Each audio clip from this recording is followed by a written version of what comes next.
అండి, నేను ఇవాళ వచ్చేసి రామేశ్వరం కేఫ్ నుంచి ఘీ పొడి మసాలా దోశ ఆర్డర్ చేసుకున్నాను. ఇక్కడ ట్యాగ్ చేశాను చూసారా పిక్.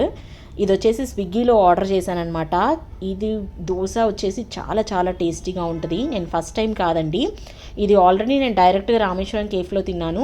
అండ్ ఆర్డర్ చేసుకుంటే మాత్రం సపరేట్గా చూడండి మసాలా ఎలా ఇచ్చారో, కొబ్బరి చట్నీ అండ్ పల్లీ చట్నీ అండ్ అలాగే మనకు మసాలా కూడా పక్కన స్టఫ్ ఇచ్చారనమాట.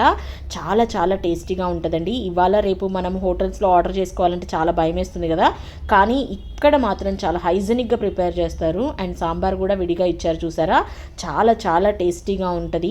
నేను గొప్ప చెప్తున్నాను అనుకోకండి, నిజంగానే చాలా టేస్టీగా ఉంటుంది. ఒకవేళ మీరు హైదరాబాద్లో ఉన్నట్లయితే మాత్రం తప్పకుండా ఆర్డర్ చేసుకొని ఒకసారి టేస్ట్ చేసి ఎంజాయ్ చేయండి. అండ్ ఎలా ఉందో ఒకవేళ మీరు టేస్ట్ చేసినట్లయితే కామెంట్ సెక్షన్లో కామెంట్ చేయండి. ఈ వీడియోకి ఒక లైక్ చేయండి. Thanks for watching. బాయ్.